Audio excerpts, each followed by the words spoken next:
Hey everybody, it's Truthful Tuesday. So, how are you?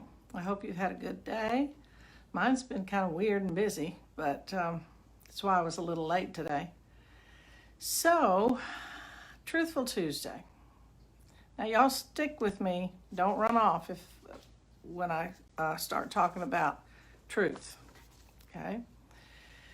Today, the truth is we have 1,026,440 cases of COVID-19 that we at least can count. And we have had 58,000 deaths in the U.S. California, we've had 45,219 cases and approximately 1,800 deaths. Our governor has said that he will begin opening things up in 4 stages, and we're not out of the woods yet. But I have to hand it to the governor of California. He was the first one to shut us all down, and he also was the first one to work with the Canadian algorithm tech company that tracked this thing.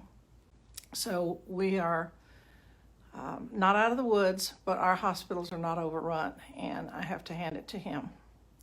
Now that's a sobering bunch of statistics, and much of the country hasn't experienced that.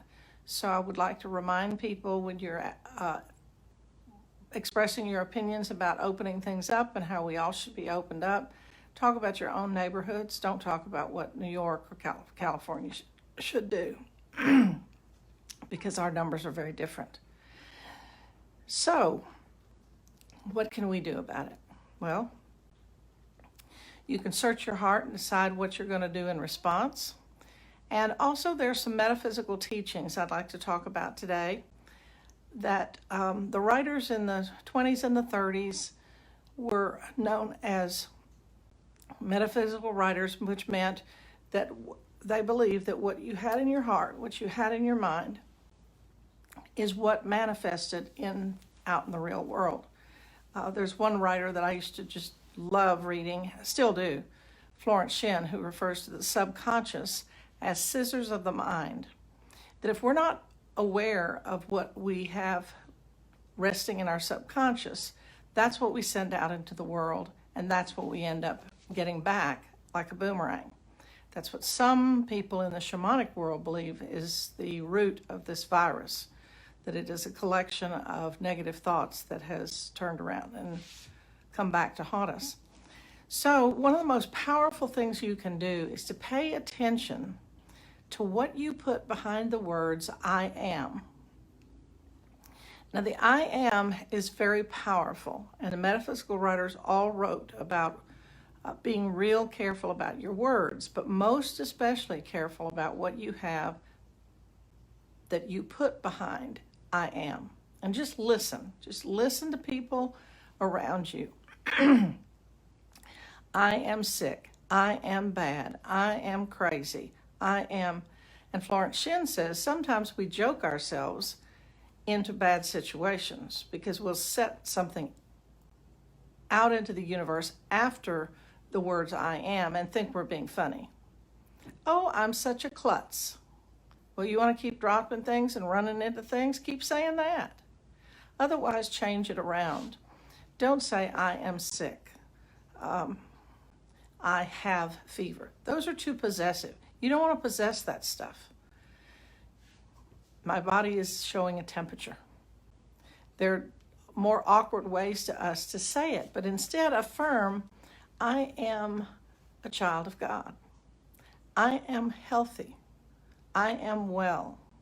I remember when I first was diagnosed with cancer, one of the first things that was intuitively given to me was to stop using possessive pronouns.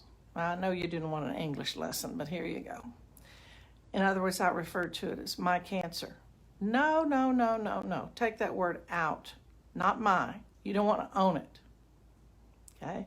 You also listen to what people say. I have this, I have that, I have this, I have that. No, take those words out. Pay close attention to your speech. I went through the experience of cancer, an experience of cancer. I'm not going to own it, okay? So I am is just probably more powerful than that. I am well. I remember I went up to my minister at Reverend Michael Beckwith of the Agape International Spiritual Center here in Los Angeles, and I said, I'm cancer-free. And he said, no, no, no, no. Say, I am well today. I have incredible health. Don't even acknowledge any part of the negative. I am I am well. I am healthy. I am blessed. I am, what else?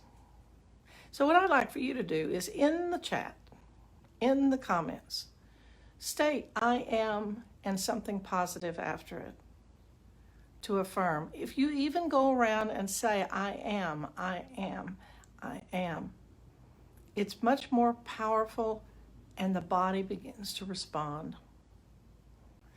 Change your thinking and you'll change your experience. You know, if my experience has been I have, say, bad relationships with other people, and I keep saying that, then guess what? That's what I'm going to experience. It's so much easier for us to go around blaming everybody else. But when we take responsibility and begin to say that we've got so much power in our words, that's how we're like the creator. We have the power to create our own experience. So be careful what you say after I am or I have. I wish you well, and I'll see you here tomorrow with another fabulous thing. I don't know what. I didn't even know it was Truthful Tuesday till my assistant, who is very, very young, told me that. Now, this is the one area I don't want to be truthful about. And although I just praised Governor Newsom, he's not going to open up the beauty supply places or the salons until phase 3 of a 4-phase. So y'all may be seeing a little bit more of me than I want you to. Bye. Y'all look just as bad. You got just as shaggy hair and you got just as many roots. So get over yourself. I love you and there's not a damn thing you can do about it. Bye.